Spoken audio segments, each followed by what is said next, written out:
Babe! Hi! Oh my gosh, I'm so happy you could actually find this place. It is so far out here.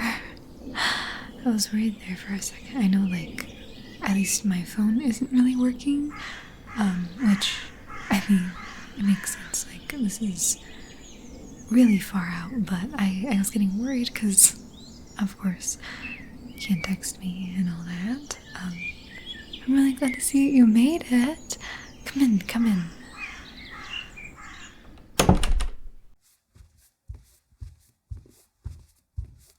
So, how was the walk up here? A little chilly. Yeah. Yeah, it's almost... What time is it?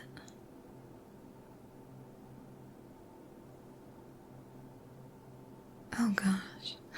It's later than I thought it was. Oh man. Time really does fly when you're having fun. I have just been having the best time, settling in.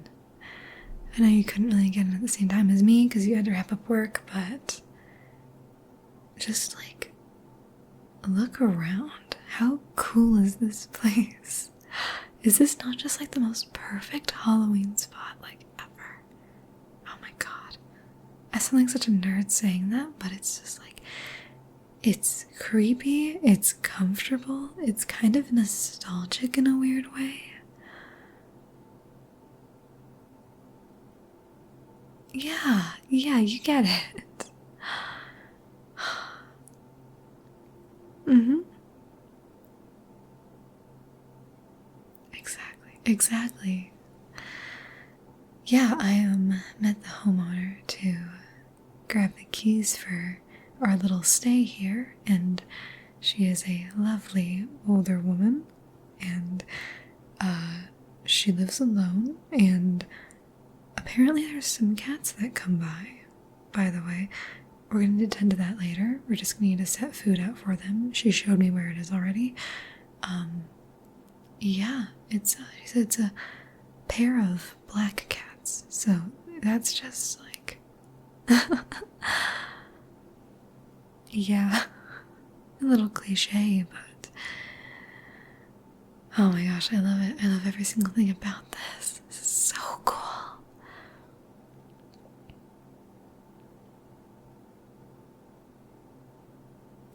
Yeah, so it's a wood burning stove. I went ahead and got the fire ready already. It was a little bit chilly when we came in here earlier today, so I just went out back and grabbed some firewood and chucked it in there, and it's working like a charm. So yeah, I just look at everything. It's just so cool. She's got bundles of herbs drying on strings above the windows. I mean, these are real wood floors, like, for sure. This place is built like they used to build houses, so that's just super authentic and super cool. Yes, did you see that? Yeah, there's an actual cauldron in the kitchen. She said she just uses it to make soups and things, but I'm gonna go ahead and believe somewhere deep in my soul that she's some kind of super cool witch, and that's one of the things she uses to, like, brew things. I just feel like, I don't care. I don't care how silly that sounds. I'd prefer to be whimsical and have a good time and believe funny little harmless things like that. Also because you gotta admit, this feels like... Yeah, exactly. I actually asked about this because I was a little worried at first about that decor, but she assured me that all she does is she goes out and forages every morning, which is also insanely cool. And sometimes she'll just find some bones or something like that, and she brings them back because she thinks they're fascinating. Yes. she did confirm that none of them are people. She does know. Yeah, she says she only picks up the small ones, and if they're a little too big, she calls the authorities. So, that's great. I don't mean like that's great, I just mean that means there's none of that in here. So, just get to keep it to the cool things that were, you know, to what happened naturally, you know what I mean? I asked her though, because I got a little bit curious, and especially with how, you know, it's Halloween and all, I was like, have you ever found anything of that variety out here? And she said no. It's only been like any larger bone that she's found has been from like elk or deer. And yeah, so that's great. That means we are without any of that bad energy. It's really what I was looking to avoid. And I think, I mean, I feel nothing but super good, spooky, comfy, nostalgic energy. What about you? Are you like as obsessed with this place as I am, or am I like, or am I doing too much?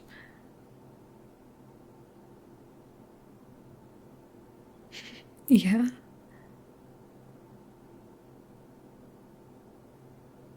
Of course you'd like the architecture. Well, I'm glad you like it. I'm glad you like it at all, because I was worried that it was gonna be like too spooky. But I'm really glad you don't think so, because I have so many fun little things planned. So I'm thinking tomorrow we could maybe do like, I don't know, I want to do like the really cheesy stuff.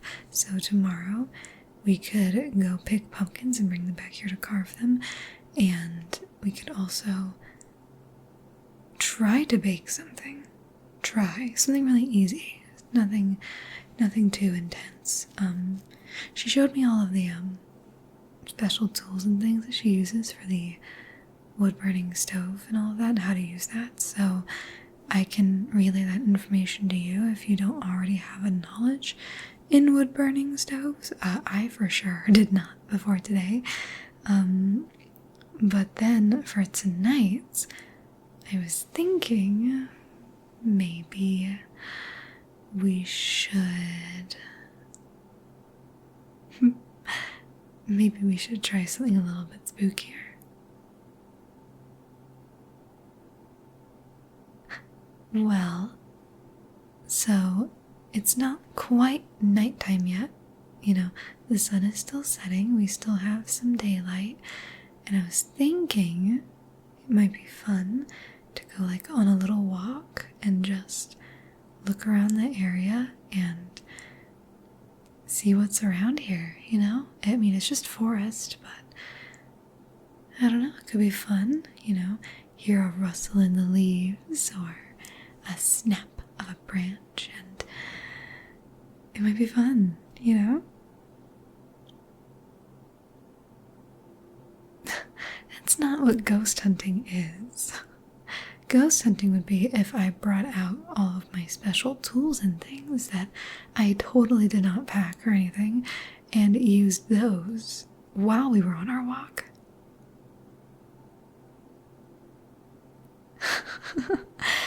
Well, you know, just in case, you never know, you might need them. You never know when you're going to come into contact with the supernatural, so luck favors the prepared.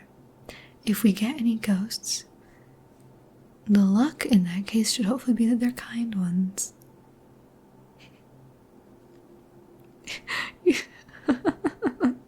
Oh gosh, you should see the look on your face right now. You know what? Maybe we do that in a brighter time of day, and we go on a walk to get a lay of the land, and I just talk about what I know about that kind of thing. Because I know for a fact there are some stories about this forest and everything. And I don't think you've heard of them, so maybe that'll be fun. That's my airspeed. I figured. But before we do any of that, I have a question for you. Did you lose a fight with a tree on the way here? Because you have like an entire tree's worth of leaves in your hair. Oh, there's no mirrors in here, so... Yeah, she said something about the fact that she doesn't like how they look at nighttime, which, that's valid, honestly. I don't like looking into mirrors at nighttime anyway. I get that. I don't think that's just a creepy cabin thing. I think that's just an in general thing. But, just come here. I'll help you out. You think I wouldn't? Oh my gosh, seriously. Let me just... Oh my gosh. Babe. I'm serious. Did you, like, run into a tree or something on the way here?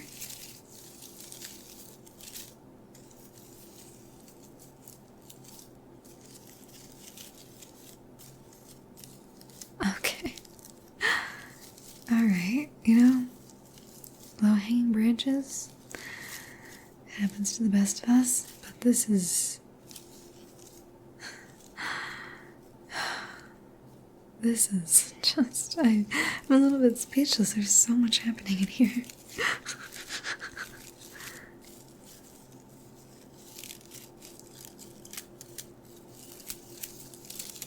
I'm pulling on your hair, am I?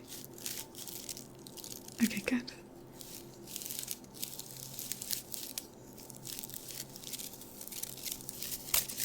Gosh. This is severe. This is silly. Babe.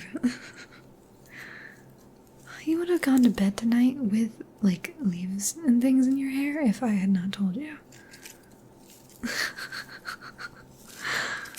You know what, though? You would have blended in so well.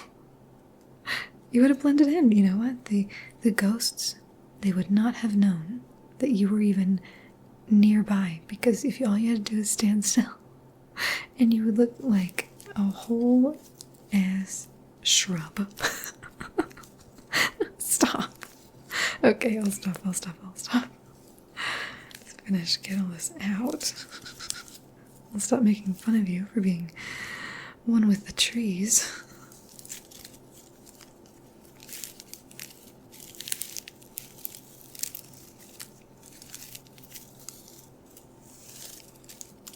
Okay,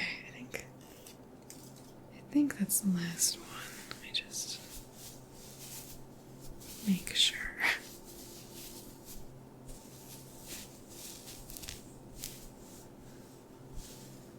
I'll fix your hair when I'm done. Stop. Stay still.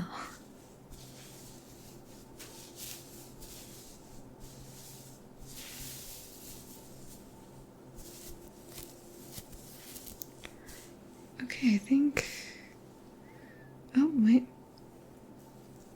There we go. That's the last of it. Okay. Right, now I'll fix you up.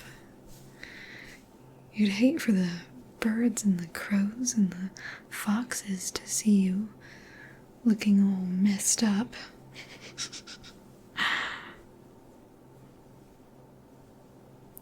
Yeah, there's not really any... No, there's definitely no, like, bears or wolves down here. We're not high up enough into the mountains for that. I mean, the occasional one wanders down, but what are the chances of that, right? There we go. There we go. There you are. This entire time I thought I was talking to a tree. A very cute tree. A very hot tree. Okay, I'll stop.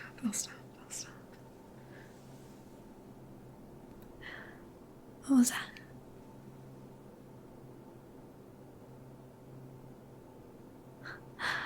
Yeah, you're not gonna find any bears or mountain lions or wolves or anything like that down here. The most you're gonna find are some friendly foxes that are making their burrows, getting ready for the winter. A lot of crows that sometimes if you offer them food, they will bring you back some sort of shiny rock or even coins sometimes in return. What else? You have some coyotes that I'm gonna scamper by real quick and scare you half to death. Yeah, there's some deer as well, but they'll stay away from us for sure. The deer are rather flighty down here. You know, if the deer are not flighty, it's probably not a deer, but we're not going to talk about that. This is not, we don't need to get into that. What's important is that I'll make sure that they're all deer. And yeah, anyway, a lot of raccoons, yeah. Which they'll just, they try to steal your snacks and things out of your pockets. So if you have anything, I suggest leaving it in here. This is probably the safest place for it. Yeah, I think that's a pretty easy little, right off the top of my head, list of what's out here, but most certainly nothing to be scared of, that's for sure. This deer not being deer thing, that is a little scary. But don't worry, we're not going to mention it. And we're just going to play by the rules, okay? Rules of the forest. Just, don't whistle. That's not good. This is just a good rule in general, especially when I start to talk about the ghost things. Don't, say anything that would provoke anything, like show yourself, let's just not do that tonight. I just don't feel like dealing with all of that, so it's a little too eventful, per se, for a night like tonight, when we're supposed to be celebrating Hallows Eve, also known as Halloween. So let's just keep it light. It's gonna be fine. I know a lot about these woods, so don't you worry. I will be your guide, your protector, per se. And we're just gonna have a good casual night, alright? It's gonna be fun. I'd love to go on a little walk around, get a lay of the land before the sun goes all the way down, if that sounds like something that you might be game for. Well, the fire will be fine. This fireplace, she said, was really good at, containing the fire, per se. We won't have to worry about it. We can just leave it as is, and we come back, it'll be just as we left it, so.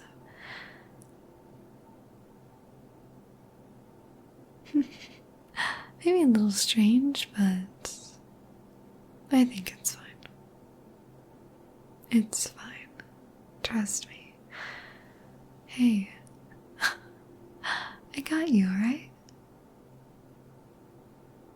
Here's the thing.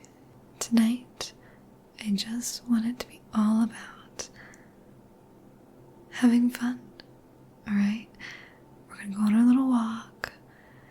We can come back just before nightfall, and I can make us some warm apple cider. Does that sound nice?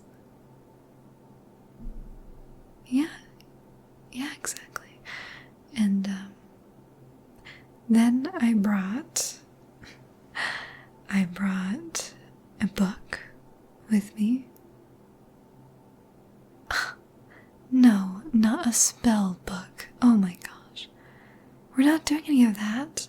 Even if I did have one of those, we're not doing any of that. We're not. Because I don't have one of those. That would be ridiculous. I brought a storybook, is what I mean. I brought some Brothers Grimm fairy tales. is what I'm trying to say. And I think it'd be really cozy while we wind down and get comfy, and while we listen to the crows outside and the sounds of the forest, we sit by the fire and I read some of that. Okay? Nothing about spells or silly things like that. I mean, spells don't even exist, so I don't even know why you would have brought that up. What? You were joking. Yeah, so am I. What makes you think I wasn't joking? I'm joking. I'm so joking about that. That's super funny. Oh my gosh. So funny. Yeah. Yeah, exactly. Yeah. None of that hilarious stuff. No, never. Wouldn't even dream of it. So, should we throw on our coats and head out there and just take a little walk? Perfect. Maybe I should bring a bag, and if we find any fun, like, I don't know, cool rocks or sticks that are shaped weird, we can bring them back. I know that sounds kind of silly, but I used to love doing that as a kid, and it's kind of like super nostalgic, you know. It's autumn, it's Halloween, we're in a forest. Like, what else are you supposed to do, right? You gotta collect something. Yeah, no, I'm essentially ready to go when you are. All I gotta do is throw on my shoes and grab my jacket and get a little bag to collect our rocks in.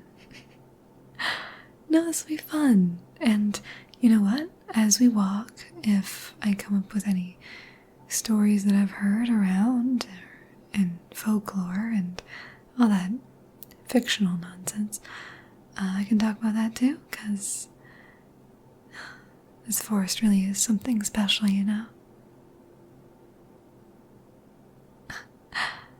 Oh, I believe it. I believe it. And it might be a little silly to believe it, but what kind of whimsy is there if you don't believe in things you can't see sometimes?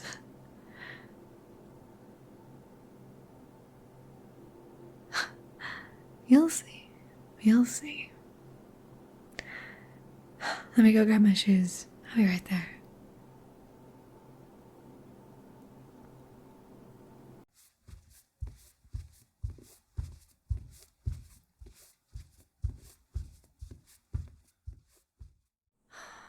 Oh my gosh, it is like the perfect fall night, don't you think?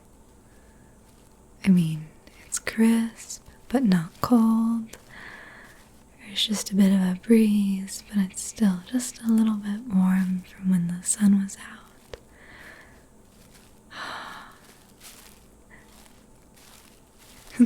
Yeah, and we won't be out for too long. I don't want to be out when it's completely dark. We'll just walk around until it begins to get a little bit. Yeah, you got it. You know what I mean. Yeah. Gosh. I just love it in places like this where you can really be one with nature and just feel the vibe, like the true vibe of especially a holiday like this, right?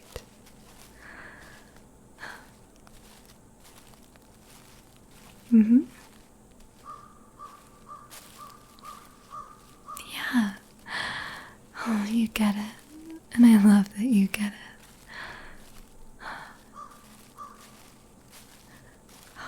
Autumn leaves are so beautiful. Maybe we'll find some fox burrows or rabbit burrows out here too. Oh, and if you find any cool rocks or sticks or just anything you want to bring back with us, I did bring my bag.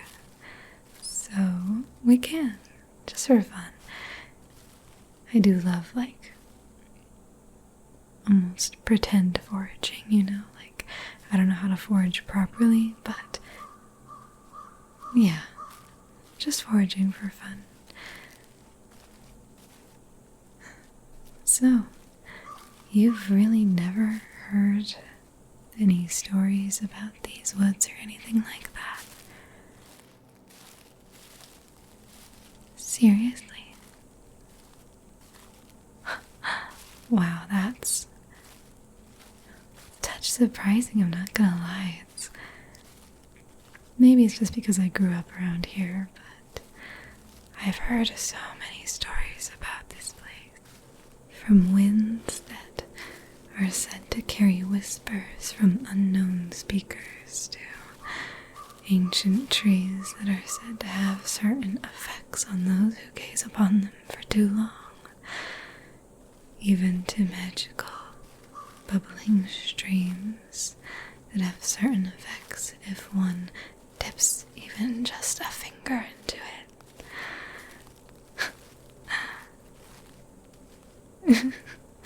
Yeah, it is a little bit silly, but you gotta admit, there's a charm to stories like that.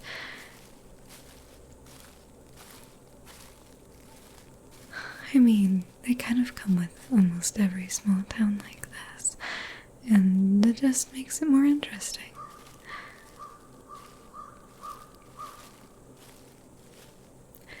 Yeah, there are some tales of certain creatures that certain people have claimed to see out here, either while they were hiking or hunting, and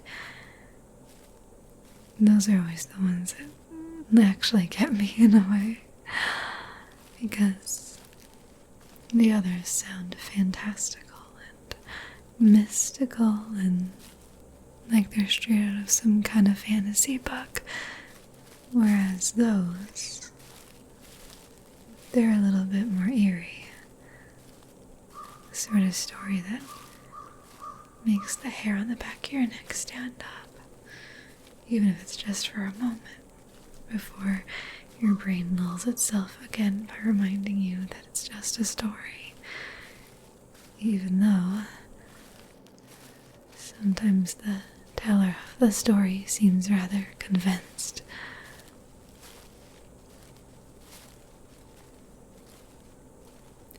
Yeah, there's a lot of people who claim to be able to back up those kinds of stories, but you never know, right?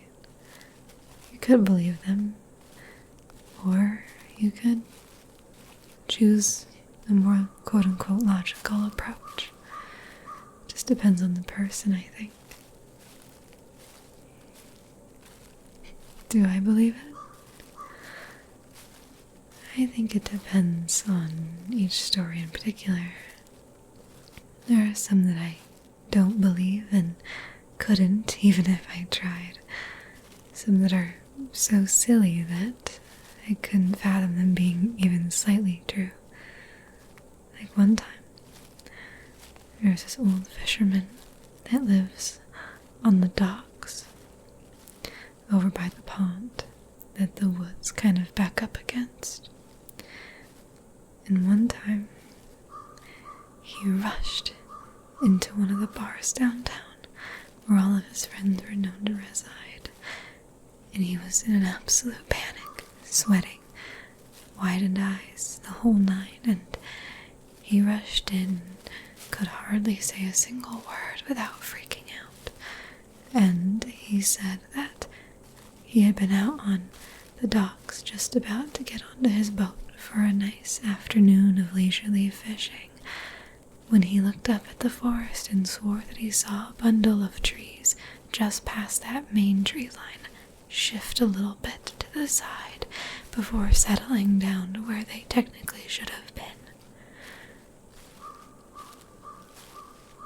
Yes, like, essentially if you think about what he's kind of described as if you took a chunk of the earth and shifted it around while looking at it from a very far perspective. That's what he said he saw. Not like the trees were rustling. He said there wasn't really any wind that day anyway, but that the trees themselves seemed to rearrange in a way, just as he was looking at them. And in that panic, he ran right to his friends. Some of them claimed that they could tell that perhaps he was a little bit out of it. Others said that perhaps he was just so terrified by what he had seen that he appeared that way. But that's one of those stories that I think you really need to see it to believe it, or at least see some kind of sign that it was true. A few of those that overheard him tell the story apparently went down there to check on the area. They said that they could only find some disturbed places of ground that they could only say were most likely caused by the local wildlife, such as bears digging at things, or even deers knocking over some sticks or something like that. But, if it was something more than that, then I'm sure it would know how to cover its tracks pretty well.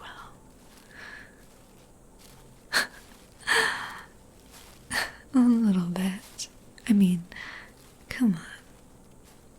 It's Hallows Eve. There's no better time to tell spooky stories with slightly off-putting endings.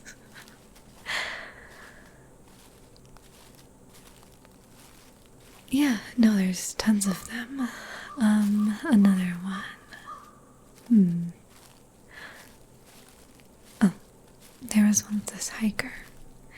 He traveled in from a distant town to explore the vast woods. A lot of explorers like to come out here to attempt to traverse the rocky terrains near the mountains, and to also find scenic places to take good pictures. And so this one apparently came up here just on search for a good adventure. He said that he went into the woods by himself, and his satellite phone and his normal phone and all of that were completely charged and ready to go. He was an experienced explorer, so it made sense that he already had all of his T's crossed and I's dotted.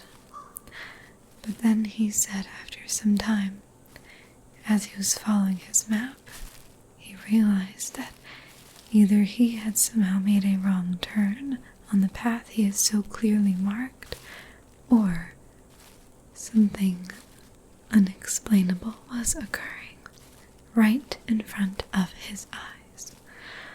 He swore to those he told the story to that he passed by the same weeping willow tree upwards of 12 times. Slowly night began to fall, and he began to realize that somehow he was going in a complete circle despite turning a different direction every time he passed the tree in an attempt to get back to the path that he knew. He said that he always swore the wind seemed to carry some sort of whisper on its back, but only when he was by the weeping willow. Now, this one is one that I do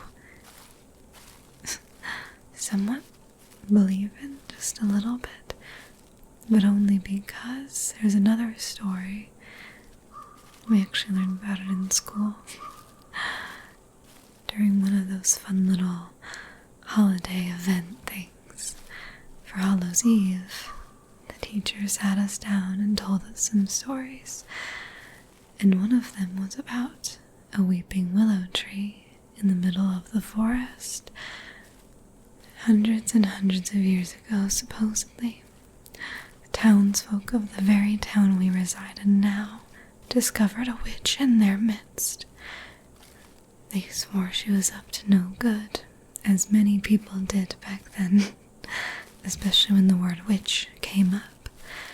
and it said that they buried her under a sapling, one that would soon grow into a weeping willow tree, despite the fact that the sapling had supposedly started out as an oak sapling.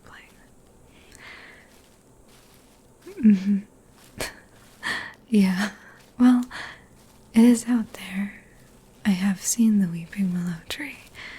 I went out there with some friends once, and I didn't experience anything particularly weird, but the energy out there is definitely stiff. It's different. It's a little bit colder down there than I'd perhaps like to admit. And the wind didn't seem to slow. And sometimes, when it hit the leaves just right, it almost did sound like it was whispering. So, either the story was right and the fact that I was with other people saved me from some sort of event, or that's where the stories came from. But yes, he eventually did get out of the loop, but it took him until dawn. Yeah, a search and rescue party had been sent out for him by his partner, who knew that he was supposed to be back hours prior. And when they found him, at least the things that I've seen, said that he looked very off compared to what he's supposed to look like. Widened, bloodshot eyes. He hardly blinked, and he didn't exactly speak for a few days after being found. It was as if he had seen something out there that he couldn't quite fathom, that he was attempting to perhaps cope with.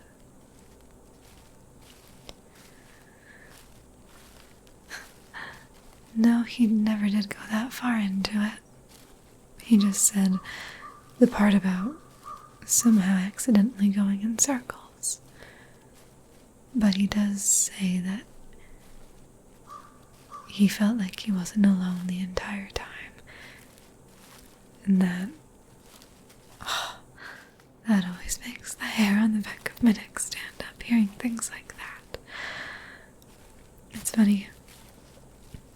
I think the forest and the woods and places like this is one of the only places that you would prefer to be alone in versus not being alone. Because if you're alone, that means you're without unwanted company. Oh, look. Oh my gosh. This is so cute. Yeah, it's a pumpkin. No, they have these out here sometimes. A lot of people come back here to chuck their pumpkins after Halloween is done, and sometimes, just sometimes, the seeds actually take root. Can we take this one back with us? Please? Look, it's so small. Thank you. Yeah. Cute. Okay. Now we just have to hope it's not somehow haunted by some sort of ancient being. Otherwise we can go ahead and add a story to the town's folklore all by ourselves.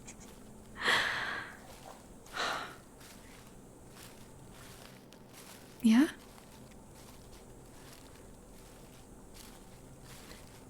Yeah, I told you. There are a lot of stories about these woods, but every time I've ever come in here, I've always felt rather calm. I've never felt the things that others speak about. I've never felt like I'm being watched or followed. I've never gotten stuck in time loops caused by mysterious weeping willow trees, or, I've never seen anything that wasn't supposed to be here. But you never know. That doesn't mean it doesn't happen. That just means that perhaps I've been lucky.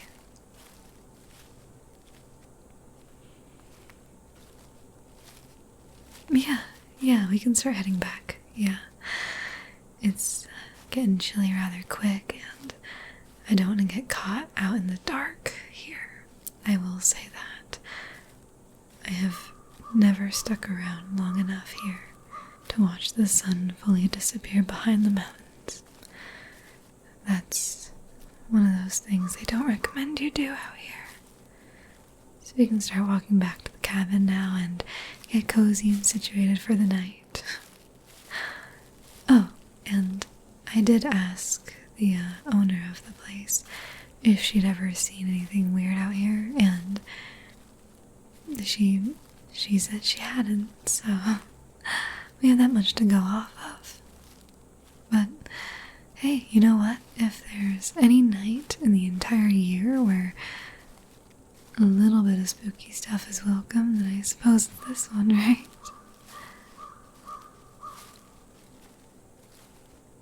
Yeah, no kidding. I too can do without the traumatizing events. Maybe just, I'd be content with something simply mysterious rather than truly scary. But all scary stories aside, you gotta admit, it is really beautiful out here. I love all the crows and the birds and the colors of the leaves. And I mean, it really is easy to lose yourself in a place like this. In a good way, I mean, really just unplugging and being in the moment. And I love being in the moment with you. Gosh, of course, baby. Yeah. I know, a little bit sappy, but it's true. There's no one else that I would rather walk around in a potentially haunted forest with.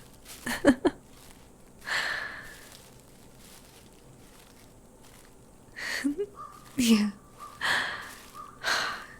That sounds like a good plan. Yeah, the cottage is just up this way, I remember. Because this is the rock we passed earlier. And unless we're in a mysterious time loop, then we're going the right way. Oh, I totally forgot to tell you earlier, I think. I brought apple cider that we can warm up. And I also brought some books. And I was thinking that maybe once we're all cozy and settled, maybe I could read some not scary, but spooky little fairy tales for you. Does that sound good? Yeah, I already have a few picked out and everything, I'm not gonna lie.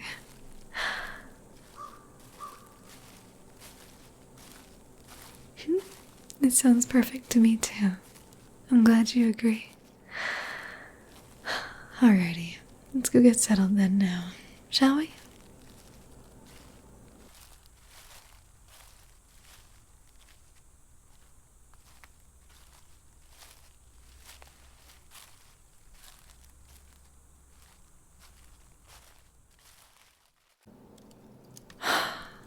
Oh my gosh, it is really cozy in here.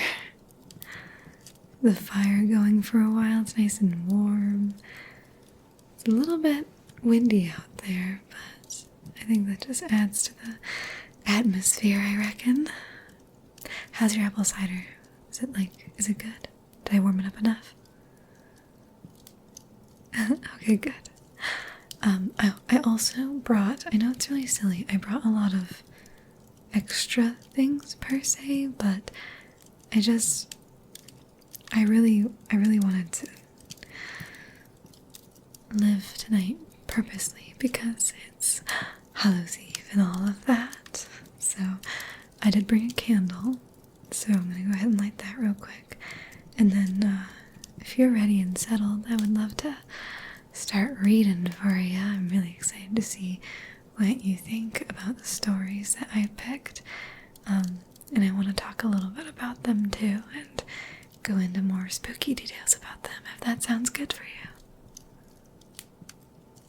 Yeah? Okay, perfect. Let me go get that candle lit real quick and then I will be right back.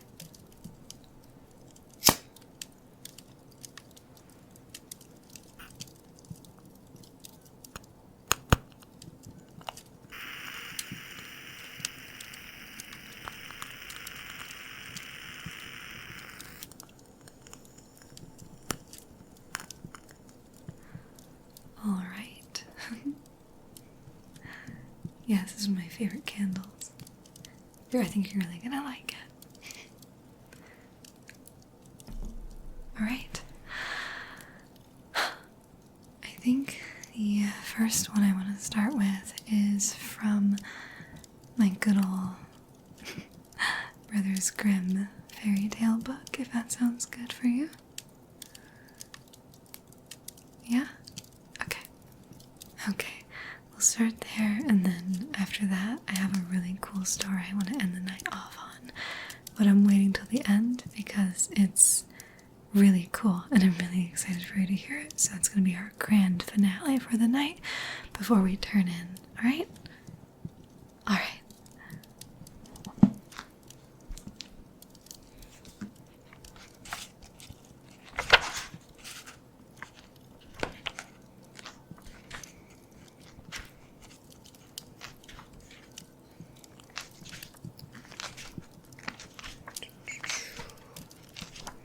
And here we are.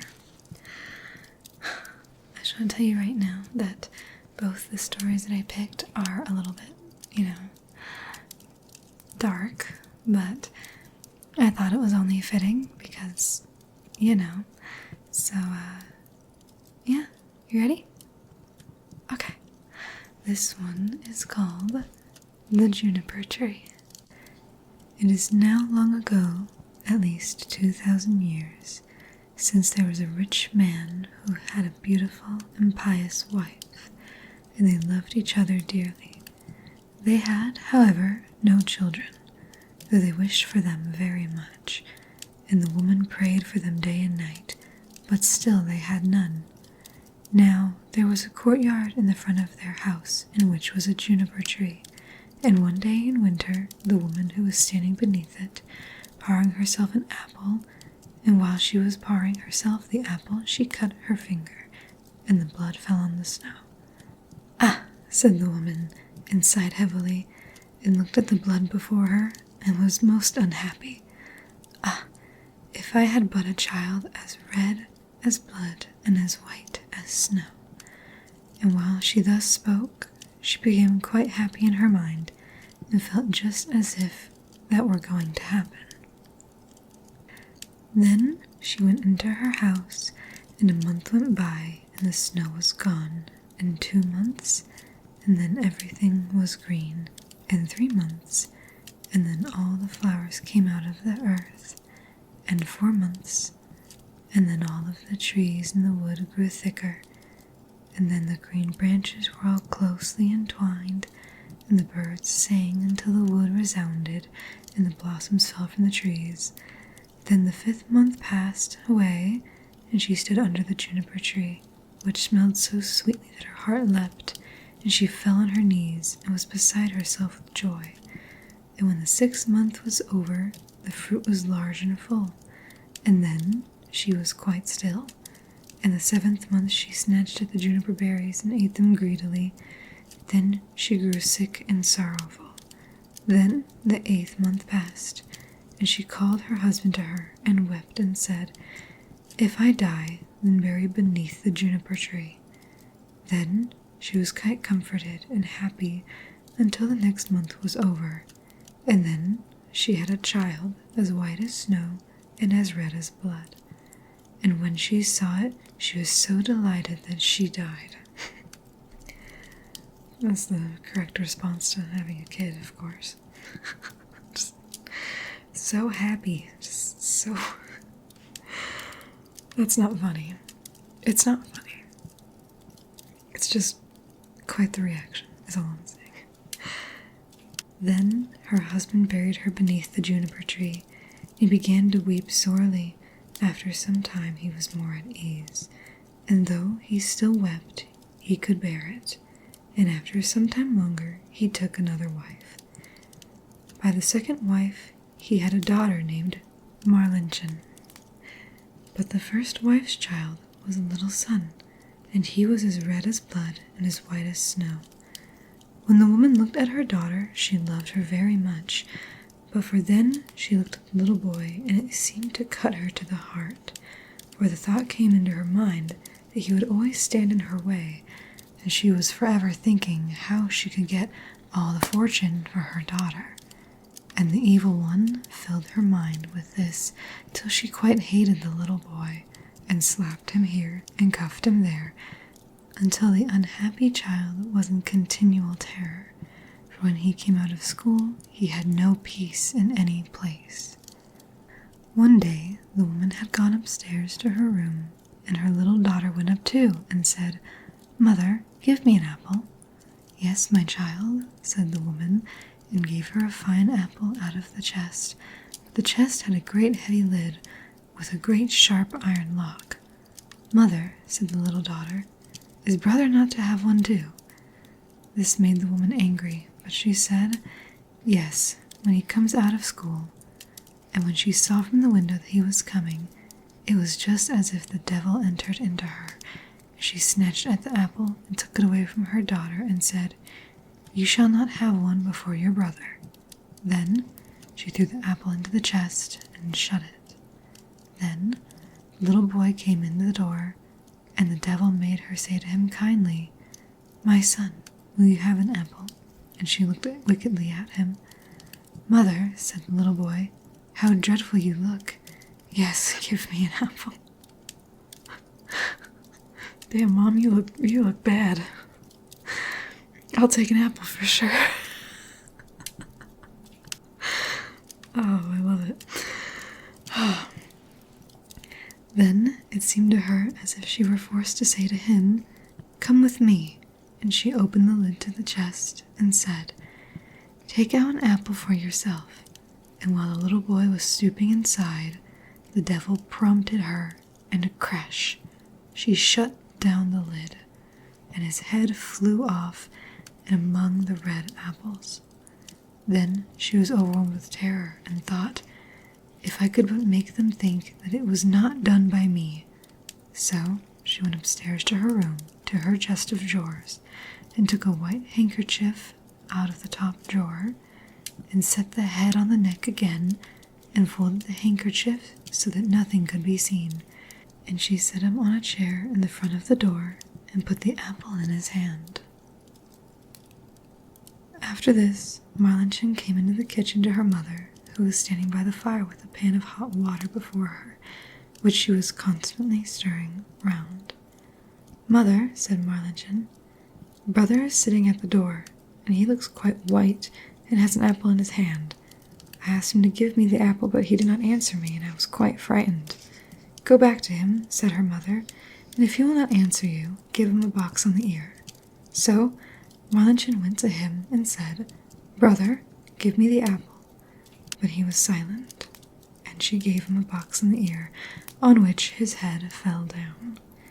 Marlinchen was terrified, and began crying and screaming, and ran to her mother, and said, "Alas, mother, I have knocked my brother's head off." And she wept and could not be comforted. "Marlinchen," said the mother, "what have you done? But be quiet and let no one know it. It cannot be helped now. We will make him into black puddings." Then the mother took the little boy and chopped him into pieces. Bear with me, I swear this has a good, well, not like a good ending, but bear with me, okay? Okay. Chopped him in pieces, put him into the pan, and made him into black puddings.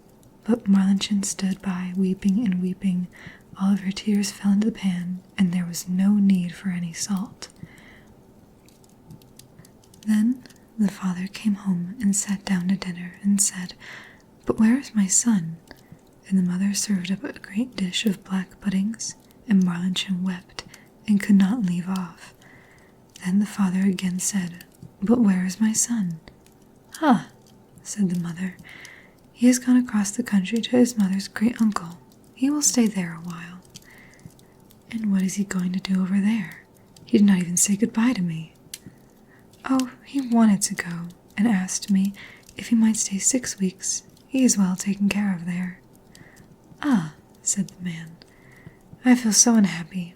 It's not right what he's done. He ought to have said goodbye to me." With that he began to eat and said, "Marlinchen, why are you crying? Your brother will certainly come back." Then he said, "Ah, wife, how delicious this food is. Give me some more." And the more he ate, the more he wanted to have. And he said, "Give me some more. You shall have none of it. It seems to me as if it were all mine." And he ate and threw all the bones under the table until he had finished the whole. But Marlinchen went away to her chest of drawers and took her best silk handkerchief out of the bottom drawer and got all of the bones from beneath the table and tied them up in her silk handkerchief and carried them outside the door, weeping tears of blood. Wow. Then the juniper tree began to stir itself, and the branches parted and moved together again, just as if someone was rejoicing and clapping his hands.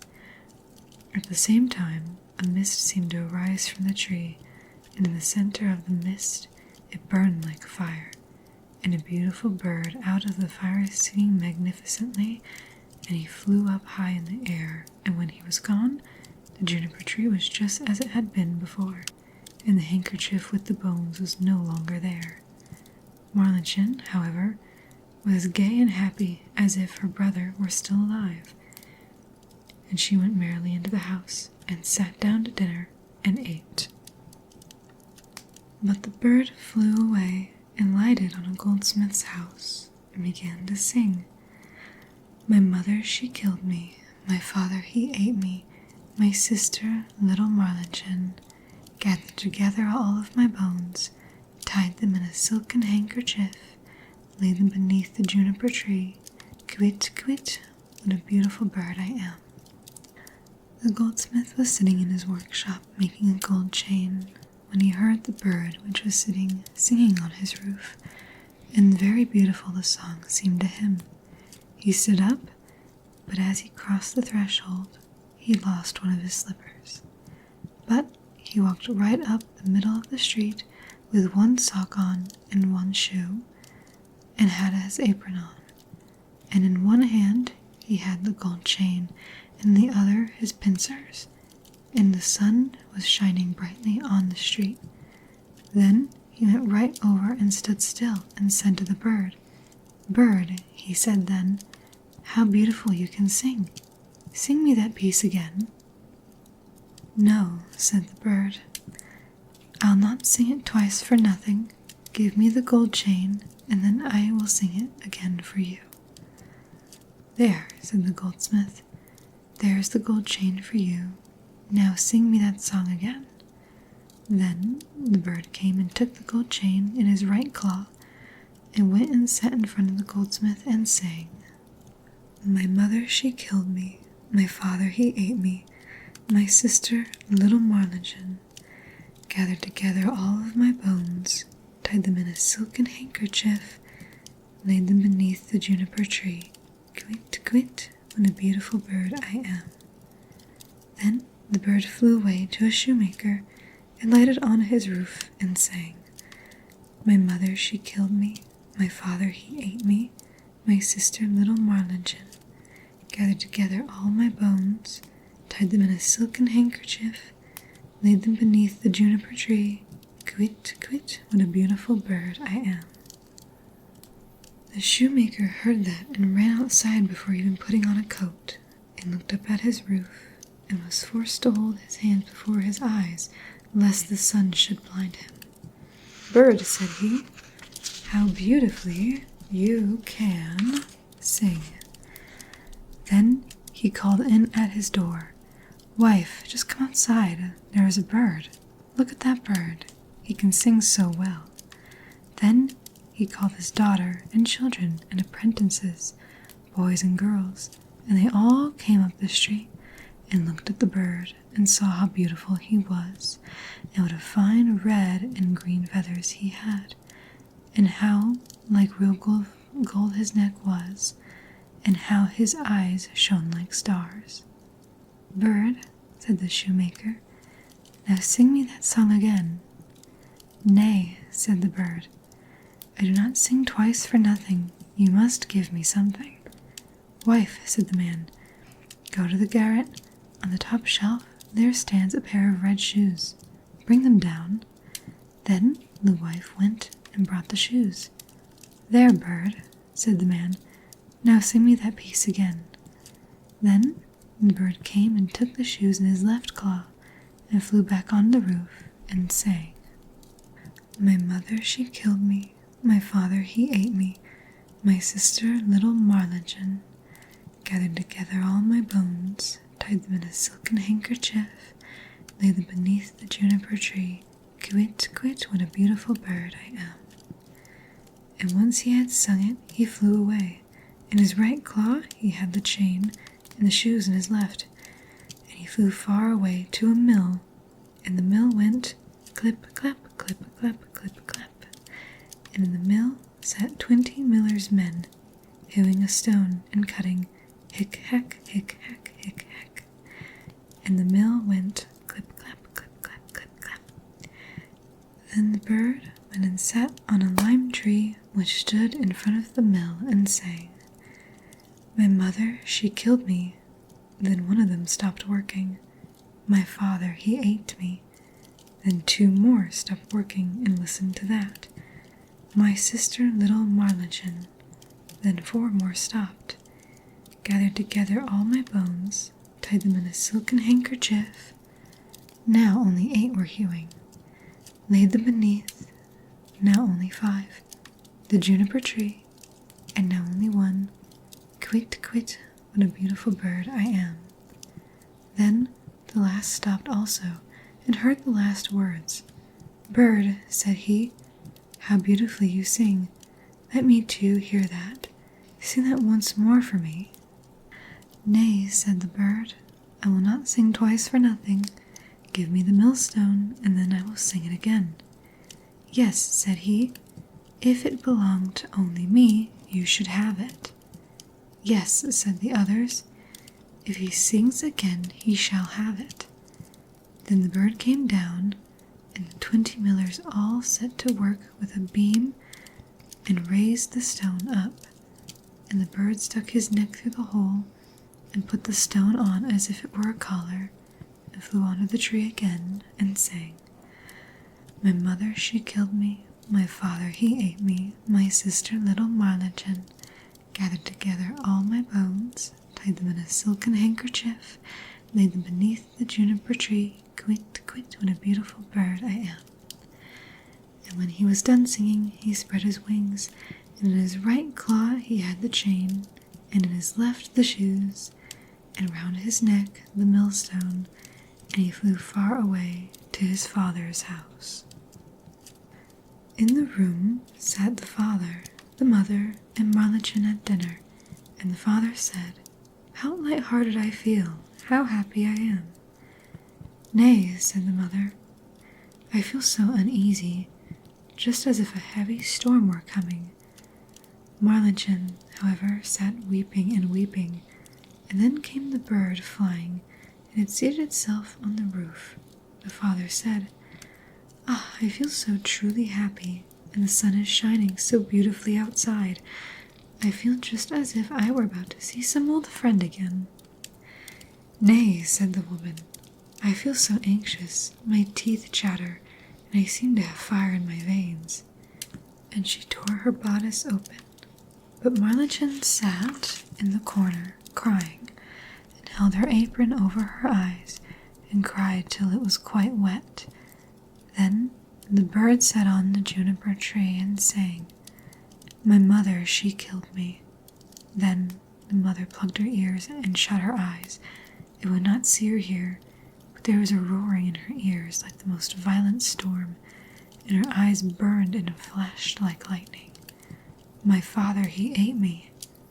Ah, mother, says the man, that is a beautiful bird. He sings so splendidly, and the sun shines so warm, and there is a smell just like cinnamon. My sister, little Marlichen. Then Marlichen laid her head on her knees and wept without ceasing. But the man said, I'm going out. I must see the bird quite close. Oh, don't go, said the woman. I feel as if the whole house were shaking and on fire. But the man went out and looked at the bird, gathered together all my bones, tied them in a silken handkerchief, laid them beneath the juniper tree, quit, quit, what a beautiful bird I am. On this, the bird let the gold chain fall, and it fell exactly round the man's neck, and so exactly round that it fitted beautifully. Then he went in and said, Just look at what a fine bird that is, and what a handsome gold chain he has given me, and how pretty he is. But the woman was terrified. She fell down to the floor in the room, and her cap fell off her head. Then sang the bird once more, My mother, she killed me. If only I were 1,000 feet beneath the earth so as not to hear that. My father, he ate me. Then the woman fell down again as if dead. My sister, little Marlichen. Ah, said Marlichen, I too will go out and see if the bird will give me anything. And she went out, gathered together all my bones, tied them in a silken handkerchief. Then he threw the shoes down to her, laid them beneath the juniper tree, quit, quit, what a beautiful bird I am. Then she was light-hearted and joyous, and she put on the new red shoes, and danced and leaped into the house. Ah, she said, I was so sad when I went out, and now I am so light-hearted. That is a splendid bird. He has given me a pair of red shoes. Well, said the woman, and sprang to her feet, and her hair stood up like flames on fire. I feel as if the world were coming to an end. I, too, will go out and see if my heart feels lighter. And as she went out the door, crash, the bird threw the millstone on her head, and she was entirely crushed by it. The father and Marlichen heard what had happened and went out, and smoke, flames, and fire were rising. And when that was over, there stood the little brother, and he took his father and Marlichen by the hand, and all three were right glad, and they went into the house for dinner and ate. What a wholesome story. Yeah, that one's interesting for sure. Yeah, as I've been reading these old fairy tales, they're so very unique. And I mean, that's what makes them classics, I guess. I mean, the writing is really good. That helps. The storytelling is good. It's just they're fascinating to me. I don't know. Very fascinating. You don't get fairy tales like this anymore, so I perhaps believe that's why I'm so fascinated, but that was the juniper tree. You wanna listen to something else? Yeah, I have a few picked out already that are... I tried to pick some that were like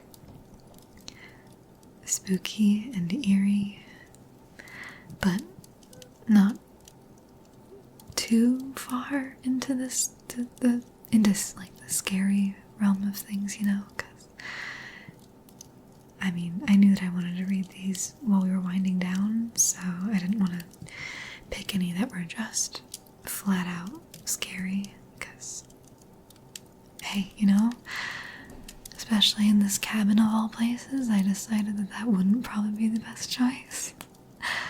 But if you want to hear another, I have another from a different book. Instead of the Brothers Grimm, it's by Hans Christian Andersen.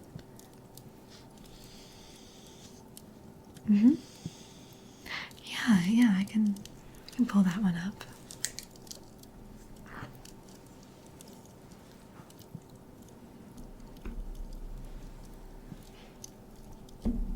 Okay.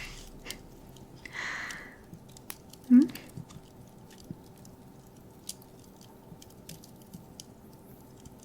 Yeah. Yeah, I think so far every fairy tale that I've read that has like, well, obviously like spookier themes is rather dark. Just a lot of like the themes that we just read in the Juniper Tree. They're in a lot, and I mean a lot, of these old fairy tales, which I think is a little bit fascinating. Obviously not like the actual act, like that's the acts that are being done they're atrocious. But in a storytelling manner, I find it rather intriguing that those themes are so frequent in these books. Just as in like just truly just off of like a storytelling, like I try to think about what the authors of these stories were thinking when they were writing these, and I need to wonder what the purpose of certain themes and putting them into the stories were. Usually things like that have a purpose.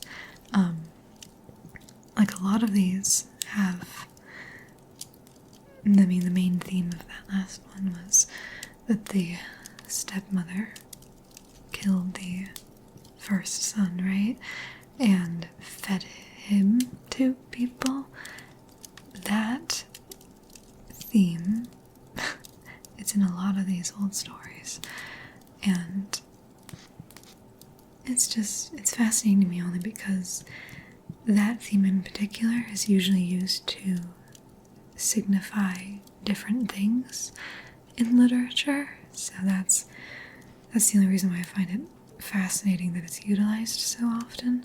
I don't find the actual I don't find it itself fascinating. I find it quite repulsive actually, but I'm trying to look at this and these stories from a literary mindset and not a human mindset. And when I say human mindset, I mean like a instinctual mindset, you know? But enough about that. It's just a story, and it was a fascinating one, and this story, is conceptually one of my favorite, more eerie stories that I've found while reading these fairy tales. I'm gonna be really honest with you. I have marked off and just scribbled out essentially a few lines from this story. It's nothing that impacts the story. It's just the fact that this one in particular was written in 1847, and certain words back then were utilized. And number one, it's 2025, and number two, of course I do not agree with the use of those words. So I've just marked those lines out, or I've just ever so slightly tweaked just a few things. I don't think you're gonna notice. It has nothing to do with the story. It's just, 1847. But this story is really fascinating to me, because it explores a very interesting idea and concept that reminds me of certain stories and certain even like movies or books or even video games that are relevant and modern to today. And I just think that's really fascinating. One of the things that I really like about this story, it's really random, and I'm not going to spoil it, but you'll see in the first page, it goes somewhat in depth on the fact that wherever, whatever universe this is in, even if it is just, you know, their universe back then, if that makes sense. Does that make sense? I don't think that makes sense. But where this story was written, it's described as essentially this country is so hot that the sun burns down so much that the people only go out during the day, the nighttime, I mean. And when I began to read this one, as of recently, it reminded me a lot of that new video game that came out recently, called No, I'm Not a Human. And the concept of that, like, game starts from solar flares, making it impossibly hot during the daytime, and so the only time that people can leave their homes is at nighttime.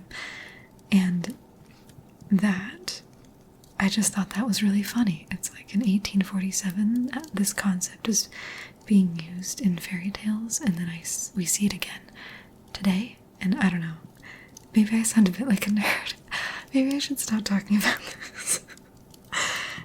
I'm a bit of a literary geek, and I really like trying to get into symbolism and what things mean and what the utilization of certain themes and things means, which is why I kind of fixate on even repulsive and gruesome themes, and I try to figure out why it was put like that, because with fiction, the authors have to be very, very purposeful about what they write in, because everything needs to have a point, because in fiction you have to build an entire world, right?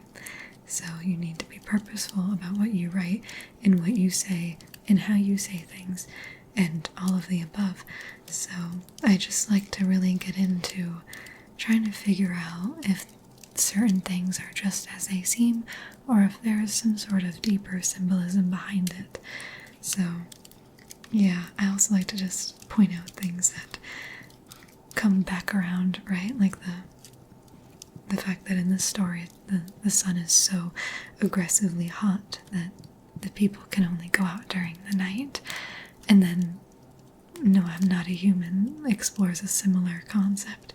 Now, there are no visitors in this story, but in a way, as I think I'm probably going to over-explain once I'm done reading, there's a similar concept that almost still somewhat mirrors that, and I just think it's so fascinating. And I know I'm supposed to be reading, but I love talking about this sort of thing. I think it's so intriguing. But yeah, the lines that I've scribbled out, they're outdated and they are unnecessary, and you won't even notice what I've scribbled out because I did quite a good job at patching it up, I reckon. And it's only like a handful of lines. So yeah. Enough of the explaining. I think you understand what I mean. And yeah, so let's get right into it. I'm really excited to talk more about the themes that are in this story. So let's just dive right in, shall we?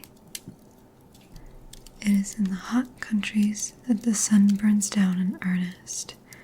It was not quite that hot in this country to which a man of learning had come from the colder north, but he had expected to go there just as he had at home, but he soon discovered that this was a mistake.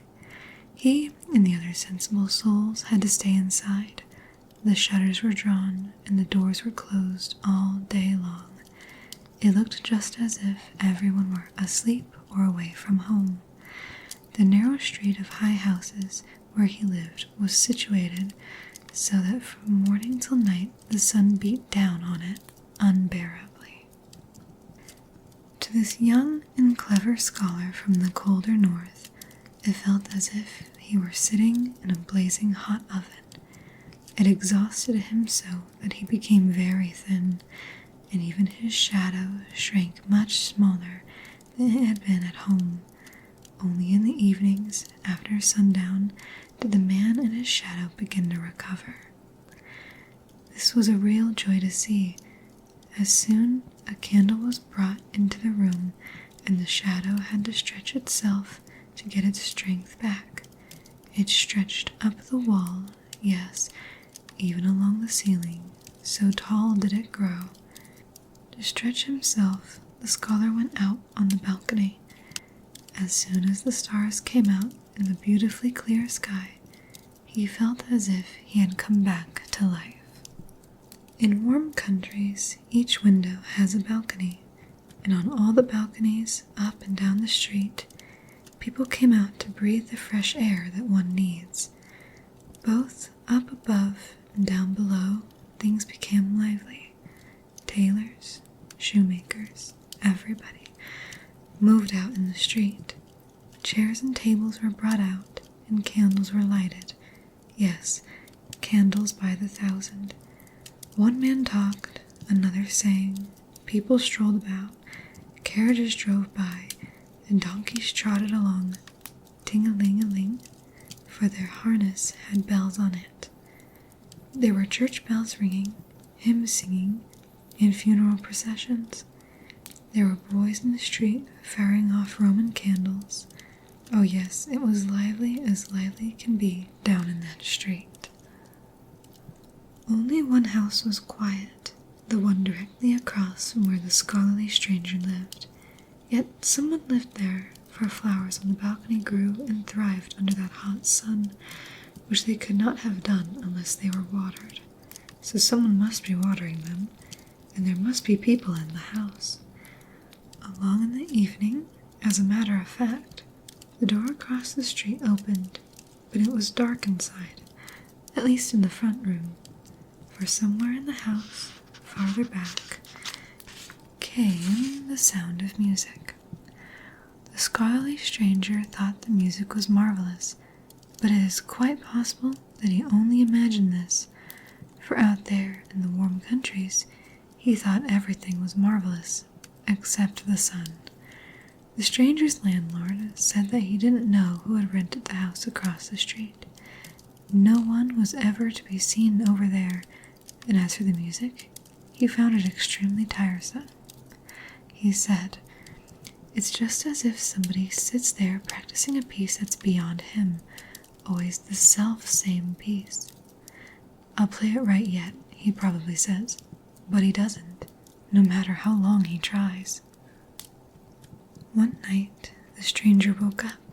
He slept with the windows to his balcony open, and as the breeze blew his curtain aside, he fancied that marvelous radiance came from the balcony across the street. The colors of all the flowers were as brilliant as flames. In their midst stood a maiden, slender and lovely. It seemed as if a radiance came from her too. It actually hurt his eyes, but that was because he had opened them too wide in his sudden awakening. One leap, and he was out of his bed. Without a sound, he looked through his curtains, but the maiden was gone. The flowers were no longer radiant, though they bloomed as fresh and fair as usual. The door was ajar, and through it came music so soft and lovely that one could really feel very romantic about it. It was like magic. But who lived there? What entrance did they use? Facing the street, the lower floor of the house was a row of shops, and people couldn't run through them all the time. On another evening, the stranger sat out on his balcony. The candle burned in the room behind him, so naturally his shadow was cast on the wall across the street. Yes, there it sat among the flowers, and when the stranger moved, it moved with him. "I believe my shadow is the only living thing to be seen over there," the scholar thought to himself. "See how he makes himself at home among the flowers.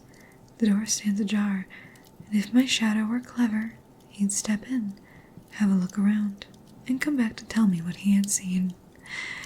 Yes," he said as a joke, "you ought to make yourself useful. Kindly step inside. Well, aren't you going?" He nodded to the shadow, and the shadow nodded back. "Run along now, but be sure to come back." The stranger rose, and his shadow across the street rose with him. The stranger turned around, and his shadow turned too. If anyone had been watching closely, he would have seen the shadow enter the half-open balcony door in the house across the way. At the same instant, the stranger returned to his room. The curtain fell behind him. Next morning, when the scholar went out to take his coffee and read the newspapers, he said, "What's this?" as he came out in the sunshine. "I haven't any shadow. So it really did go away last night, and it stayed away. Isn't that annoying?" What annoyed him most was not so much the loss of his shadow, but the knowledge that there was already a story about a man without a shadow. All the people at home knew that story. If we went back and told them his story, they would say he was just imitating an old one. He did not care to be called unoriginal, so he decided to say nothing about it, which was the most sensible thing to do. That evening, he again went out on the balcony. He had placed the candle directly behind him because he knew that a shadow always likes to use its master as a screen, but he could not coax it forth. He made himself short, and he made himself tall, but there was no shadow. It didn't come forth. He hemmed and he hawed, but it was no use. This was very vexing, but in the hot countries, everything grows most rapidly, and in a week or so he noticed with great satisfaction that when he went out in the sunshine, a new shadow was growing at his feet. The root must have been left with him. In 3 weeks' time, he had a very presentable shadow, and as he started north again, it grew longer and longer, until it got so long and large that half of it would have been quite sufficient. The learned man went home and wrote books about those things in that world that are true, that are good, and that are beautiful. The days went by, and the years went past. Many, many years, in fact. Then, one evening, when he was sitting in his room, he heard a soft tapping at his door. "Come in," he said, but no one came in. He opened the door and was confronted by a man so extremely thin that it gave him a strange feeling. However, the man was faultlessly dressed and looked like a person of distinction. "With whom do I have the honor of speaking?" the scholar asked. "Ah," said the distinguished visitor, "I thought you wouldn't recognize me. Now that I've put real flesh on my body and wear clothes, I don't suppose you ever expected to see me in such fine condition. Don't you know your old shadow? You mustn't have thought I'd ever come back. Things have gone remarkably well with me since I was last with you. I've thrived in every way, and if I have to buy my freedom, I can." He rattled a bunch of valuable charms that hung from his watch, and fingered the massive gold chain he wore around his neck. How his fingers flashed with the diamond rings, and all the jewelry was real. "No, I can't get over it," said the scholar. "What does it all mean?" "Nothing ordinary, you may be sure," said the shadow. "But you are no ordinary person, and I, as you know, have followed in your footsteps from childhood.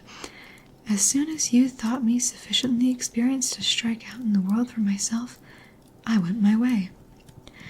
I have been immeasurably successful, but I felt a sort of longing to see you again before you die, as I suppose you must, and I wanted to see this country again. You know how one loves his native land. I know that you have gotten hold of another shadow. Do I owe anything to either of you? Be kind enough to let me know." "Well, is it really you?" said the scholar. "Well, this is most extraordinary. I would never have imagined that one's own shadow could come back in human form." "Just tell me what I owe you," said the shadow, "because I don't like to be in debt to anyone." "How can you talk that way?" said the student. "What debt could there be? Feel perfectly free. I'm tremendously pleased to hear of your good luck. Sit down, my old friend, and tell me a bit about how it all happened, and about what you saw in that house across the street from us in the warm country. Yes, I'll tell you all about it, the shadow said as he sat down, but you must promise me that if you were to ever meet me anywhere, you won't tell a soul in town about my having been your shadow. I intend to become engaged, for I can easily support a family. Don't you worry, said the scholar. I won't tell anyone who you really are. I give you my hand on it. I promise. And a man is as good as his word. And a word as good as its shadow, the shadow said, for he couldn't put it any other way. It was really remarkable how much of a man he had become, dressed all in black with the finest cloth, patent leather shoes, and an opera hat that could be pressed perfectly flat until it was only brim and top, not to mention those things we already know about, those seals, that gold chain, and the diamond rings. The shadow was well dressed indeed, and it was just this that made him appear human. Now, I'll tell you, said the shadow, grinding his leather patent boots on the arm of the scholar's new shadow, which lay at his feet like a poodle dog. This was arrogance, perhaps, or possibly he was trying to make the new shadow stick to his own feet. The shadow on the floor lay quiet and still and listened its best, so that it might learn how to get free and work its way up to be its own master. Do you know who lived in the house across the street from us? The old shadow asked. She was the most lovely of all creatures. She was poetry herself. I lived there for 3 weeks, and it was as if I lived there for 3,000 years, reading all that has ever been written. That's what I said, and it's the truth. I have seen it all, and I know everything. Poetry, the scholar cried. Yes, to be sure, she often lives as a hermit in the large cities. Poetry, yes, I saw her myself for one brief moment, but my eyes were heavy with sleep. She stood on the balcony, as radiant as the northern lights. Tell me, you were on the balcony. You went through the doorway, and then I was in the anteroom, said the shadow. It was the room you were always staring at across the way. There were no candles there. The room was twilight, but door upon door stood a whole series of brilliantly lit halls and reception rooms. That blaze of lights would have struck me dead if I had gone as far as the room where the maiden was, but I was careful. I took my time, as one should. And then what did you see, my old friend? The scholar asked. I saw everything, and I shall tell you everything. But it's not that I'm proud, but as I am a free man and well educated, not to mention my high standing and my considerable fortune, I do wish you wouldn't call me your old friend. I beg your pardon, said the scholar. It's an old habit, and hard to change. You are perfectly right, my dear sir, and I'll remember it.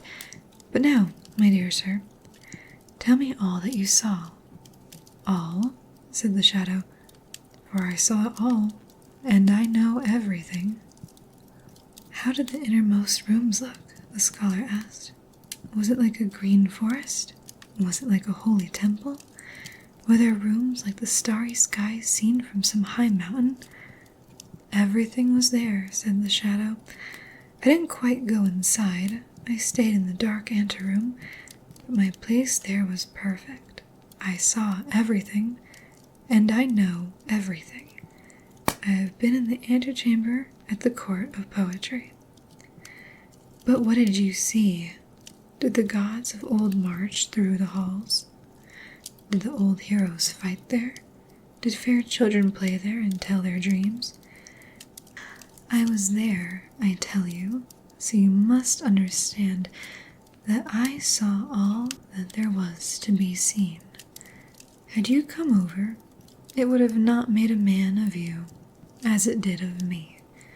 Also, I learned to understand my inner self, what was born in me, and the relationship between me and poetry. Yes, when I was with you, I did not think such things, but you must remember how wonderfully I always expanded at sunrise and sunset. In the moonlight, I almost seemed more real than you. Then, I did not understand myself, but in that anteroom, I came to know my true nature. I was a man. I came out completely changed, but you were no longer in the warm country.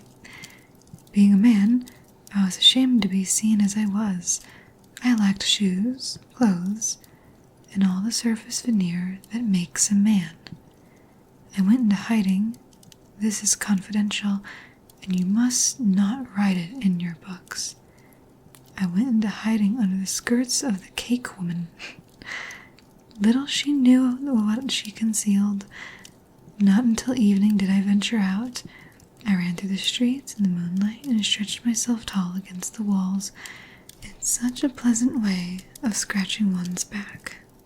Up I ran and down I ran, peeping into the highest windows, into drawing rooms, into garrets. I peered where no one else could peer. I saw what no one else could see, or should see. Taken all in all, it's a wicked world. I would not care to be a man if it were not considered the fashionable thing to be. I saw the most incredible behavior among men and women, fathers and mothers, and among those perfectly darling children. I saw what nobody knows, but everyone would like to know, and that is what wickedness goes on next door. If I had written it in the newspaper, oh, how widely would it have been read. But instead, I wrote it to the people directly concerned, and there was the most terrible consternation in every town to which I came. They were so afraid of me, and yet so remarkably fond of me. The professors appointed me a professor, and the tailor made me new clothes. My wardrobe is most complete. The master of the mint coined new money for me. The women called me such a handsome man, and so I became the man that I am. Now I must bid you goodbye. Here's my card. I love that line, just here's my card. I live on the sunny side of the street, and I am always at home on rainy days. The shadow took his leave. How extraordinary, said the scholar. The days passed, the years went by, and the shadow called again. How goes it? He asked. Alack, said the scholar. I still write about the true, the good, and the beautiful, but nobody cares to read about such things. I feel quite despondent, for I take it deeply to heart. I don't know, said the shadow. I'm getting fat, as one should. You don't know the ways of the world, and that's why your health suffers. You want to travel. I'm taking a trip this summer. Will you come with me? I'd like to have a traveling companion. Will you come along as my shadow?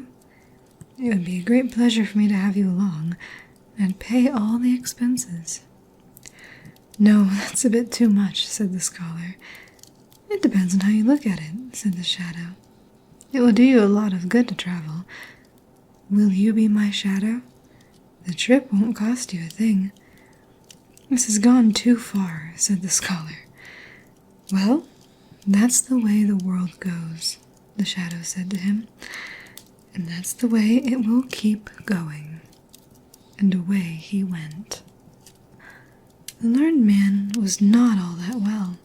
Sorrow and trouble pursued him, and what he had to say about the good, the true, and the beautiful appealed to most people about as much as roses appeal to a crow.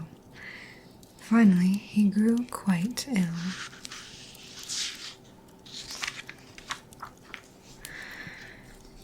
You really look like a shadow, people told him, and he trembled at the thought.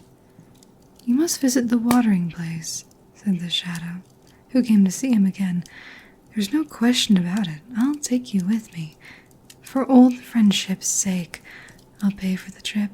You can write about it, as well as doing your best to amuse me along the way. I need to go to a watering place too, because my beard isn't growing as it should. That's a sort of disease too, and one can't get along without a beard. Now, do be reasonable and accept my proposal. We shall travel just like friends. So off they started. The shadow was master now. The master was the shadow. They drove together, rode together, and walked together side by side, before or behind each other, according to the way the sun fell. The shadow was careful to take the place of the master, and the scholar didn't much care, for he had an innocent heart, besides being mostly affable and friendly. One day he said to the shadow, "As we are now fellow travelers and have grown up together, shall we not call each other by our first names, the way good companions should? It is much more intimate." "That's a splendid idea," said the shadow, who was now the real master. "What you say is most open-hearted and friendly. I shall be just as friendly and open-hearted with you. As a scholar, you are perfectly well aware how strange a man's nature. Some men cannot bear the touch of gray paper. It sickens them. Others quail if they hear a nail scratched across a pane of glass. For my part, I am affected in just that way when I hear you call me by my first name. I feel myself ground down to the earth as I was in my position first with you. You understand, it's a matter of sensitivity, not pride. I cannot let you call me by my first name, but I shall be glad to call you by yours, as a compromise." So thereafter, the shadow called his one-time master by his first name. It has gone too far, the scholar thought, when I must call him by his last name while he calls me by my first. But he had to put up with it. At last they came to the watering place. Among the many people was a lovely princess. Her malady was that she saw things too clearly, which can be most upsetting. For instance, she immediately saw that a newcomer was a very different sort of person from all the others. "He has come here to make his beard grow," they say, "but I see the real reason. He can't cast a shadow." Her curiosity was aroused, and on the promenade she addressed the stranger directly. Being a king's daughter, she did not have to stand upon ceremony, so she said to him straight, "Your trouble is that you cannot cast a shadow." "Your Royal Highness must have improved considerably," the shadow replied. "I know your malady is that you see too clearly, but you are improving. As it happens, I do have a most unusual shadow. Don't you see that figure who always accompanies me? Other people have a common shadow, but I do not care for what is common to all. Just as we often allow our servants better fabrics for their liveries than we wear ourselves. So, I had my shadow decked out as a man.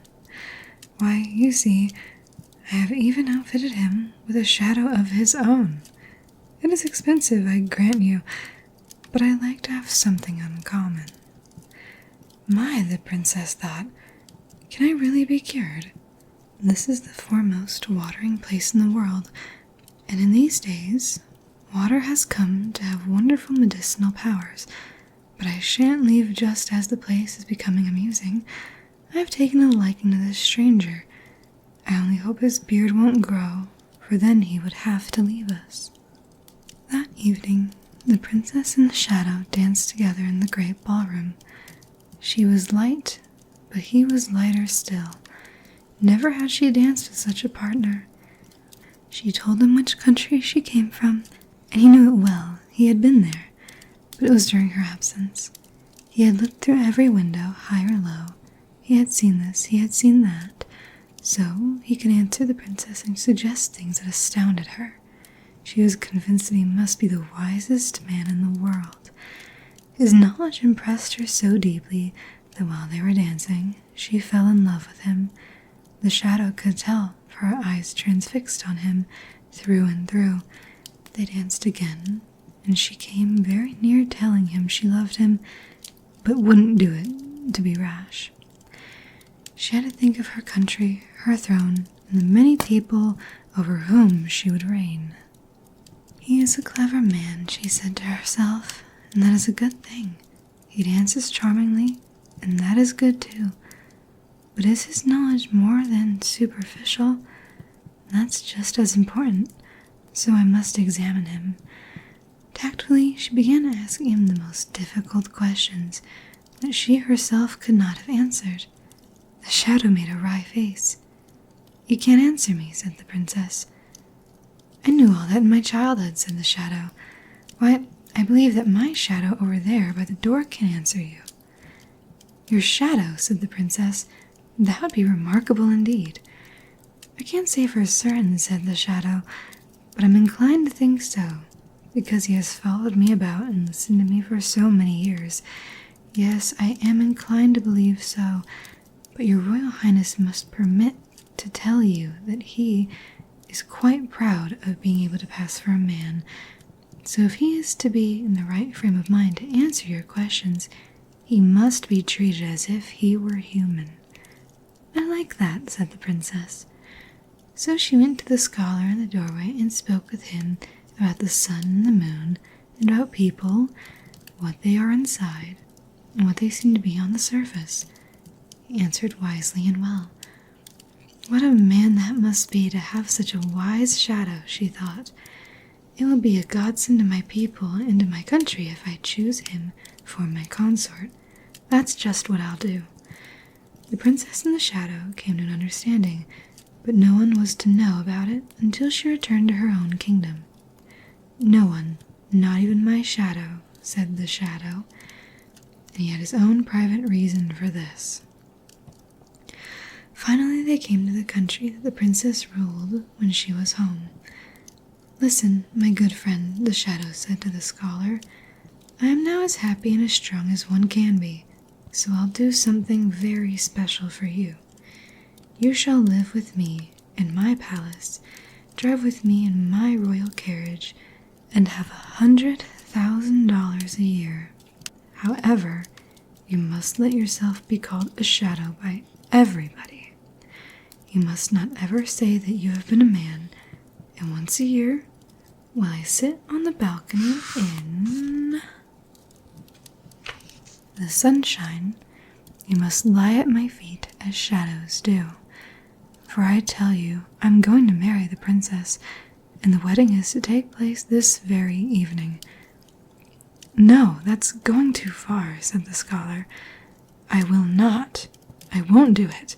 That would be betraying the whole country and the princess too. I'll tell them everything, that I am a man, and you are the shadow merely dressed as a man." "No one would believe it," said the shadow. "Be reasonable, or I'll call the sentry." "I'll go straight to the princess," said the scholar. "But I will go first," said the shadow, "and you shall go to prison." And to prison he went, for the sentries obeyed the one who, they knew, was to marry the princess. "Why, you're trembling," the princess said as the shadow entered her room. "What has happened? You mustn't fall ill this evening just as we're about to be married." "I have been through the most dreadful experience that could happen to anyone," said the shadow. "Just imagine. Of course a poor shadow's head can't stand very much, but imagine. My shadow has gone mad. He takes himself for a man, and, imagine it, he takes me for his shadow." "Oh, how terrible," said the princess. "He's locked up, I hope." "Oh, of course. I'm afraid he'll never recover." "Poor shadow," said the princess. "He is very unhappy. It would really be a charitable act to relieve him of the little bit of life he has left. And, after thinking it over carefully, my opinion is that it will be necessary to put him out of the way." "That's certainly hard, for he was a faithful servant," said the shadow. he managed to sigh. "You have a noble soul," the princess told him. The whole city was brilliantly lit that evening. The cannons boomed and the soldiers presented arms. That was the sort of wedding it was. The princess and the shadow stepped out on the balcony to show themselves and to be cheered again and again. The scholar heard nothing of this, for they had already done away with him. Yeah, that's the end. So, what did you think of that one?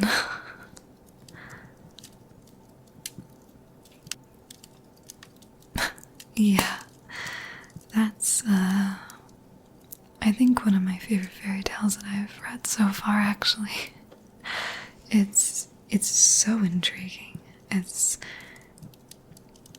just really, I don't know, it's so eerie and it's so creepy. I really quite like it. I thought it really fit the season and the day, so I'm glad that you wanted me to share.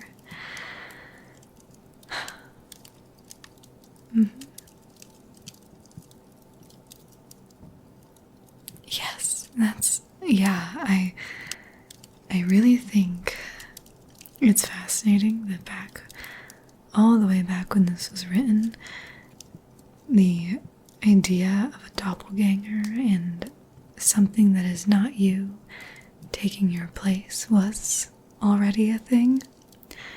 And I really have been thinking a lot about this story recently because similar themes have come up, like how I mentioned earlier with No, I'm Not a Human. It's really funny to see these themes come up in these stories and these tellings of horrifying worlds that are beyond our comprehension sometimes. And I mean, it is really eerie to think about, right? I mean, imagine.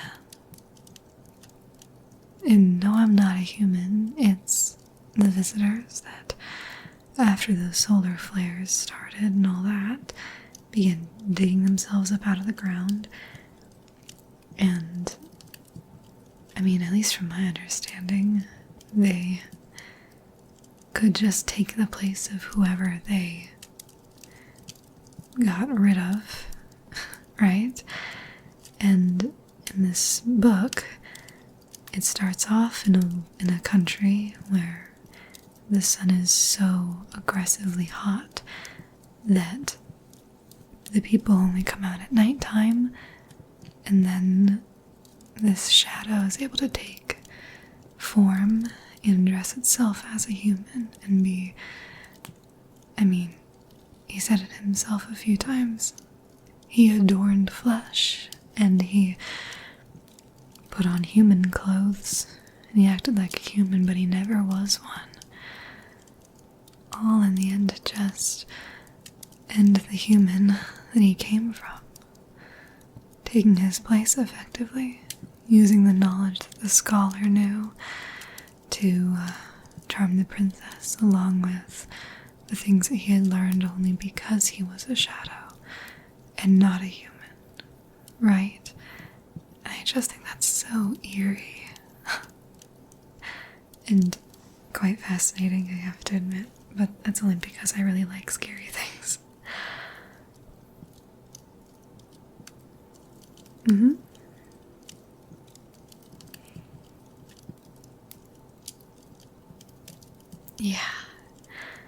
Yeah, I'm really glad you enjoyed. I really like stories like that aren't inherently scary. They don't use like a ton of shock factor, but they use ideas that just genuinely can creep you out to the core to instill that, feeling of just eeriness, of goosebumps and everything. It's just, I really like stories like that, and that's one of my favorite ones. Yes, yeah. I'm really glad you enjoyed it. Didn't creep you out too much, right?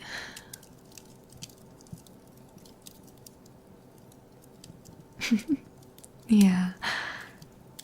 Gosh, it's just so cool to think about.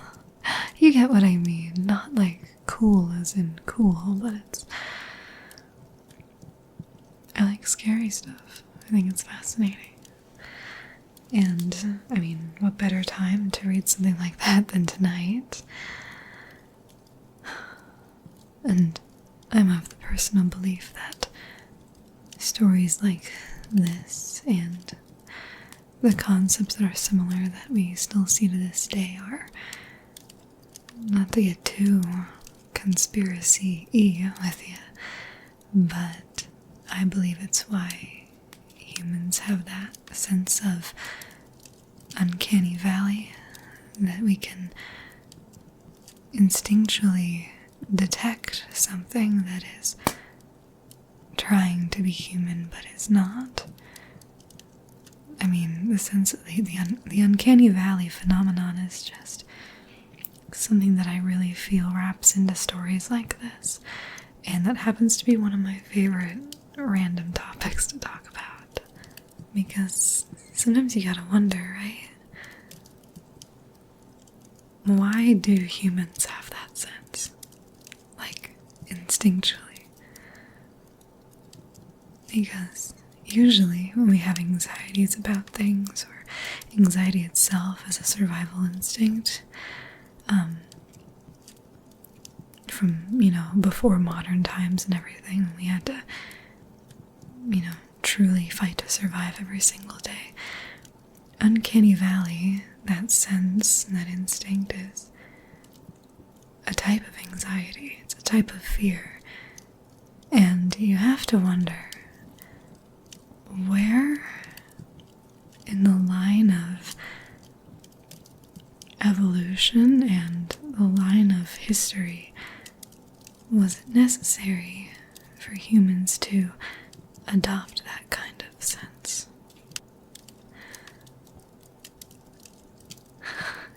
Sorry, I won't go too much into it. I know it's kind of freaky, but it's just something that, I read stories like this, and it's just one of my weird favorite niche horror topics to talk about, because it's just so thrilling and intriguing to me. But I won't talk about the scary stuff anymore, I promise.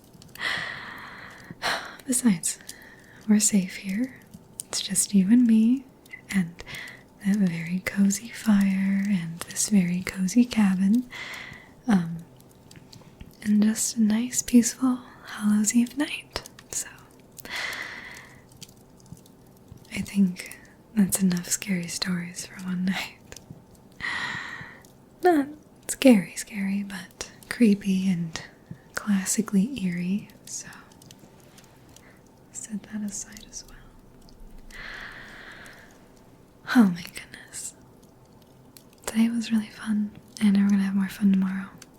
Let me go out and do more things, but I reckon it's time to wind down for real.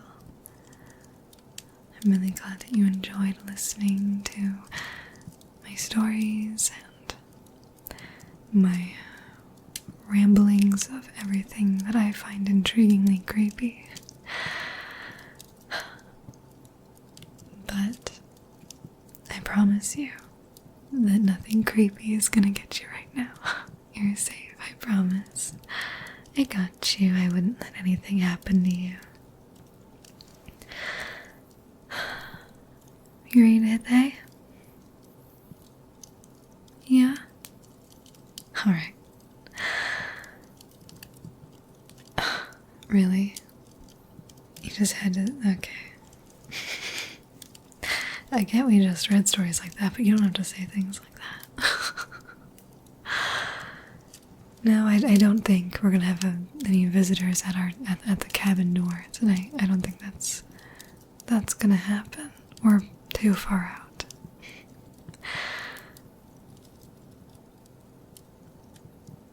Okay, you were the one complaining 2 seconds ago about my creepy facts and theories and conspiracies and things. So, don't make me go on a really long rant about all the creepy things I could talk about. Because you know I will. Yeah, that's what I thought. Alright. I really enjoyed this. Like, the cabin, the walk, the little mini foraging hunt that we kind of went on while I rambled about all sorts of things, the stories, all of that.